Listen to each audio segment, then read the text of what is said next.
Ayan. Gaya nga ng nakikita nyo, yan, ganyan lang kami kakonti ngayon. Yan. Wala, dahil ang araw ngayon ay 29 July 2025, araw ng Martes. Ang konti namin kasi may seminar na attendance kami mamaya. Mababang bilang yung nasa seminar ngayon, kaming mga matataas ang bilang mamayang 1 to 5. Yung mga nakasalang sa seminar ngayon 7 to 11 sila. Kaya kami, yan. Medyo sabihin natin maayos yung biyahe dahil halos kalahati ng todo ang nawala. Kaya konti namin. Kaya mamaya na yung malalaman kung ano bang klase ng seminar ang atin na namin mamaya.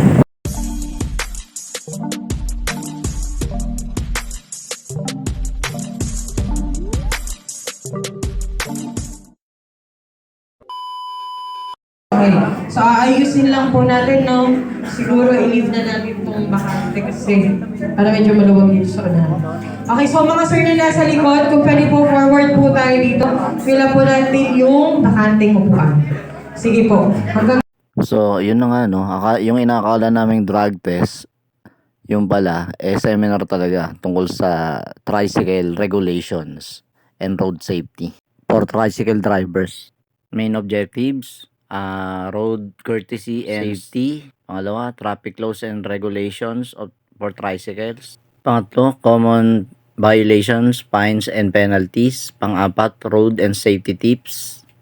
Road safety is a science to help reducing the fatal accidents of valuable lives caused by bad driving habits of licensed and unlicensed drivers, improper use of roads by pedestrians, and above all, lack of safe and well-maintained roads. Minsan okay din umattend ng mga ganitong uri ng seminars. Mas marami tayong malalaman na hindi pa natin nalalaman. Minsan kahit nasabihin nating 2 dekada na tayo namamasada, akala natin marami na tayong alam. Yung pala, marami palang kulang.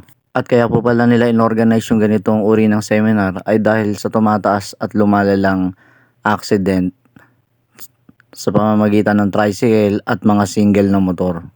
Kaya inorganize sila to para mas marami tayong matutunan sa pag-handle sa kalsada. Naalarma sila dahil isa ang tricycle sa mataas ang bilang sa mga road accident. Kaya yan, may pula. Kaya ipinararating po nila sa ating mga tricycle drivers na maging maingat at responsable sa paggamit ng kalsada. At ayon nga po sa statistic nila, edad 18 hanggang 34 anyos ang masyadong agresibo o mas malapit sa mga aksidente sa kalsada.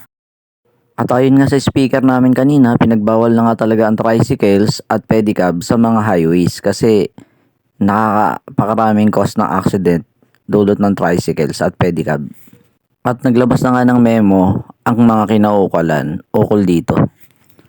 At dito nga sa District 5, sa nasasakupan namin ay dilaw talaga yung uniform namin.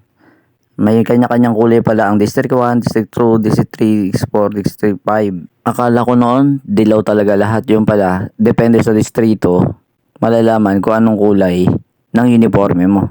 At ayon nga sa speaker namin kanina, lahat ng mga road user symbols na to ay dapat daw nating irespeto. Mapatao, mapabike, mapahayop, mga motorcycles at other vehicles. Maging ang manual na nagtatraffic sa ating kalsada, dapat daw talaga nirerespeto natin siya. Pag sinabing go, go. Pag sinabing stop, stop. Matuto tayong makinig sa kumpas ng kanilang mga kamay. Itinuro din po nila kanina yung tamang hand signal pag depektibo ang ating mga signal light. Kung ano ang mga dapat natin gawin. Kanina ko lang din nalaman na ang tricycle pala ay 30 km per hour lang po ang maximum speed niya. Ngayon ko lang nalaman yun. 3 traffic signs that adopted in the Philippines. Sa tatlong ito ay yung regulatory signs ang madalas daw po nating nagagamit. Siguro hindi ko napapaliwanag yung iba, no?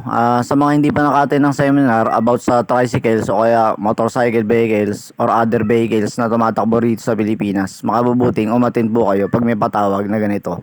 Marami pong learnings tayong matututunan sa mga seminars na kagaya nito. Maraming umiiwas, kaya sa mga kasamahan ko iba, nagsitulog na lang. Pero ako, tonto ako naka-attend ako sa ganitong uri ng seminar. Sana po sa mga nakapanood nito o makakapanood nito ay pag may seminars na darating sa inyo o kayo organize, sikapin po ninyong umattend din para pare-parehas po tayong may knowledge sa kalsada. Sa loob ng 2 oras ay natapos na ang seminar. At ito, ganito kami karami. Kaya na nga mga katods, tapos na yung seminar namin tungkol sa road safety and precaution. May mga toda kaming kasamang iba, yung Sierra Vista Toda, SBLN Toda, sa Villanova Toda. Kaya ganito po kami karami. Dito kami sa 4th floor ng barangay Nagkaisang Nayon. Yan, pauwi na nga kami. Ito yung binigay na giveaway.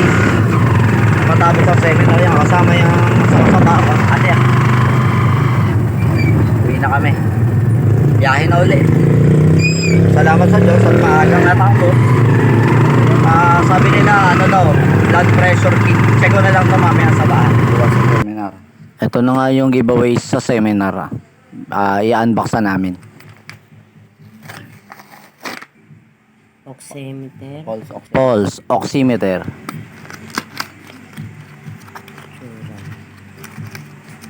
Tayo marunong gumamit nito. Pero, di battery pala siya. Alam mo ito, ginagamit ko sa dito. Ganyan. Di ba may Oo. na ganyan tayo? Para saan daw yun? Pagka ganun. Hindi ko alam eh. Yan. Hindi ko alam magbasa nito kung paano. Naman tayo ay walang alam sa medicine. Yun na nga, thermometer. Thermometer. Ayan. Isang pulse oximeter, tapos isang thermometer. Ito nga, yung pang blood pressure. Charge pa nga siguro ito mamaya bago magamit.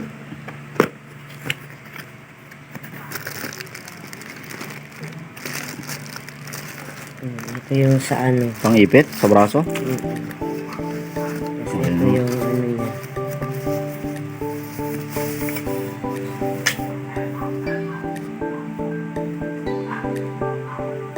Ay! Ano pala to? Hindi... charge. Okay. Pwedeng di battery nga daw yan. Pwedeng i-charge. Wala, hindi gagana. Kailangan talaga i-charge muna. Please remove the protective film before using. Ano i-remove? Ito. Ito. Ayun.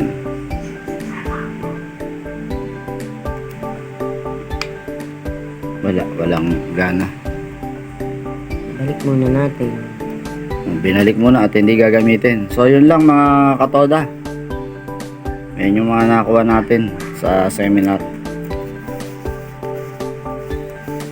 Pero mas maganda pa siya dito. Ano lang daw yan 155 ito.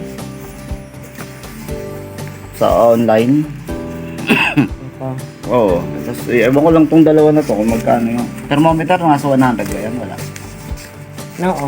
Ayun. Kasi itong oximeter, Ay, hindi ko alam yun yun. ang hindi namin alam. So yun lang mga katoda. Para sa giveaway ng seminar.